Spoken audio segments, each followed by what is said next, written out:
नमस्कार मित्रों, मेरे कथा निधि चैनल पर आज मैं आपको सुनाने जा रही हूँ बाल कवि बैरागी लिखित एक कहानी जिसका शीर्षक है मृत्यु भोज। तो आइए सुनते हैं कहानी मृत्यु भोज। इसे कहते हैं 100 सुनार की और एक लुहार की। बलदेवा ने अपने बाप का मृत्यु भोज कर भी लिया और मृत्यु भोज हुआ भी नहीं। 5 पकवान बनाकर वह जाति बिरादरी और समाज की बाट देखता रहा, पर न कोई खाने जा सका और न पहुंचा ही।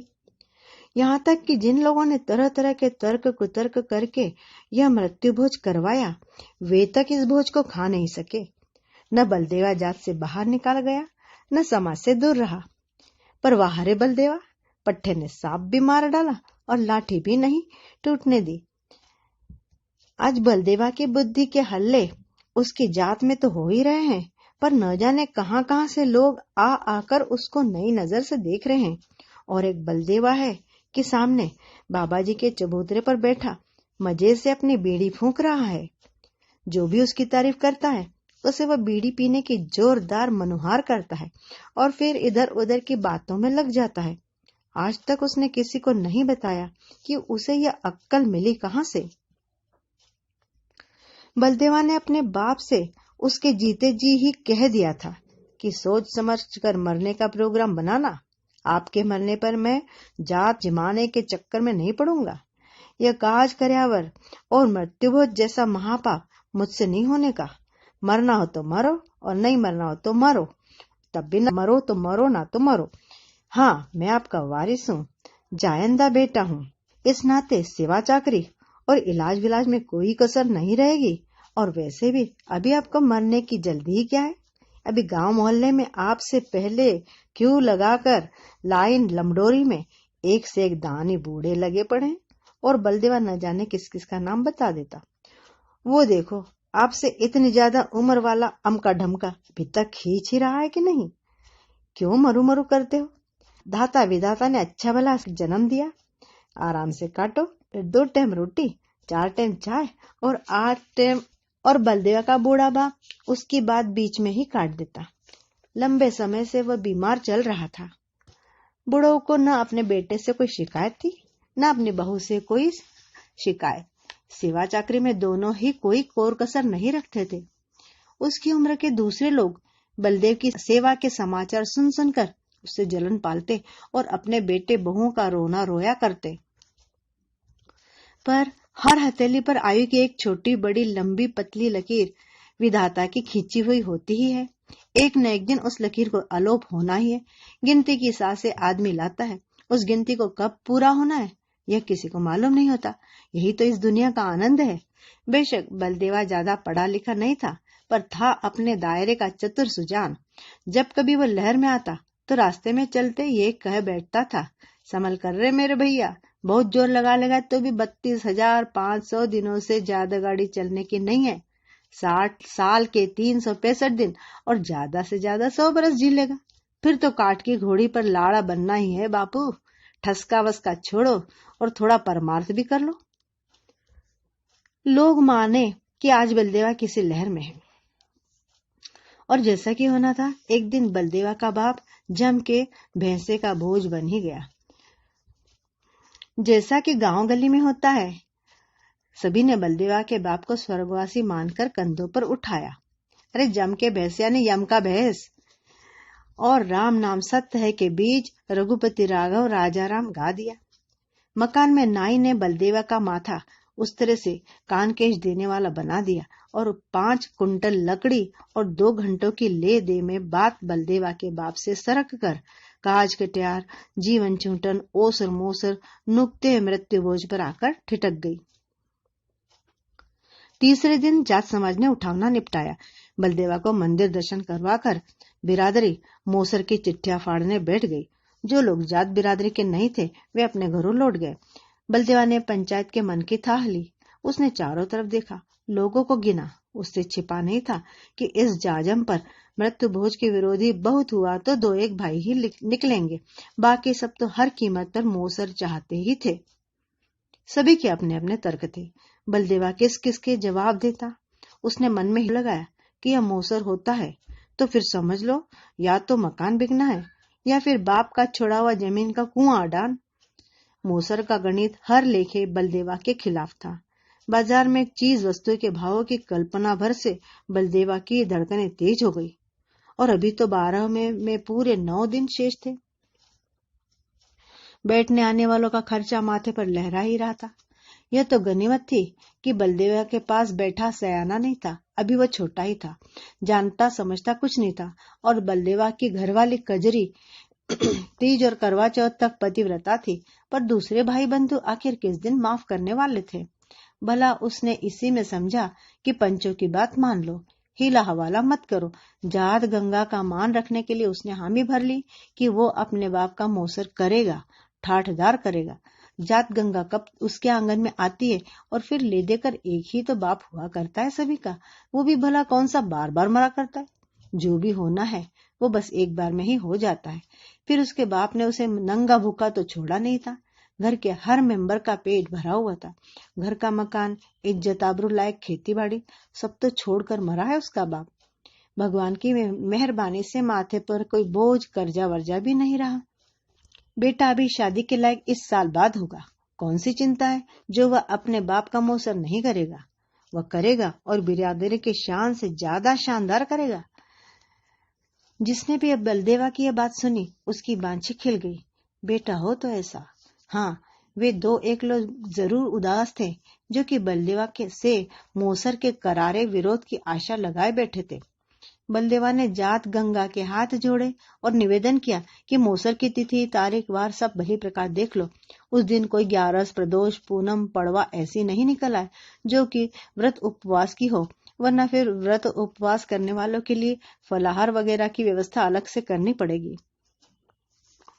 पंचायत ने पंचांग मंगाकर सब कुछ देख दाख कर सारा कार्यक्रम तय कर दिया। चिट्ठियां फाड़ने का दस्तूर हो गया। बलदेव ने जहां जहां जिस जिसको चिट्ठी भेजनी है वहां वहां उसका पता ठिकाना ले लिया। और फिर उसने हाथ जोड़कर उसके बाप के फूल हरिद्वार में ब्रह्म कुंड कुशावर्त घाट में प्रवाहित करने और वहां पहुंचकर सारा श्राद्ध कर्म और 12 दिनों में संपन्न किया जाने वाला पितृ तर्पण कर्म करने की आज्ञा चाहिए। बिरादरी ने राजी राजी उसे आज्ञा दे दी। शाम को बलदेवा को समाचार मिला कि कौन तो उसका मकान खरीदना चाहता है और कौन उसके खेत खरीदने की तुक भिड़ा रहा है। मन ही मन हंसा बलदेवा।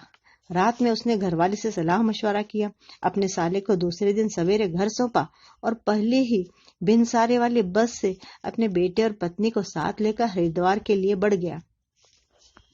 साला आखिर था बलदेवा का साला। उसने शेष 9 दिनों तक घर आंगन का मोर्चा अपने जिम्मे ले लिया। 5वें दिन दोपहर बलदेवा अपने बाल बच्चों के साथ हरिद्वार में हर की पौड़ी पर अपने पंडाजी के साथ खड़ा हुआ था। पंडाजी से उसने अपने गांव भेजने के लिए एक भरोसे का आदमी मांगा। जरूरी कागजात उसे घर पहुंचाने हैं, वरना उसके बाप का जन्म जमात बिगड़ जाएगा। सारा काज कर्यावर धरा रह जाएगा। उसके बाप की आत्मा जन्म जन्म तक राख में लौटेगी। वह प्रेत योनि में उलझ जाएगा। 7वें दिन पंडाजी का दिया हुआ आदमी बलदेवा के आंगन में बलदेवा के पत्र के साथ मौजूद था। बलदेवा के साले को घेर घार कर जात बिरादरी वाले लोग तरह तरह के मोसरों कर्यावरों की बात कर रहे थे। वे लोग बलदेवा की वापसी के दिन गिन रहे थे। सारी तैयारियां बाकी है और भला आदमी मात्र 3 दिनों में क्या क्या करेगा। पंडाजी के आदमी ने बलदेवा का पत्र उसके साले को सौंपा। बलदेवा के साले ने पत्र को खोला, पास में बैठे हुए एक बिरादर को पढ़ने के लिए दिया। जो जो वह पत्र पढ़ता गया त्यों त्यों उसके हाथ कांपते गए। बलदेवा ने उसके साले को लिखा था कि गंगा मैया का किनारा और फिर हर की पौड़ी, इससे अच्छा स्थान भला और कौन सा हो सकता है।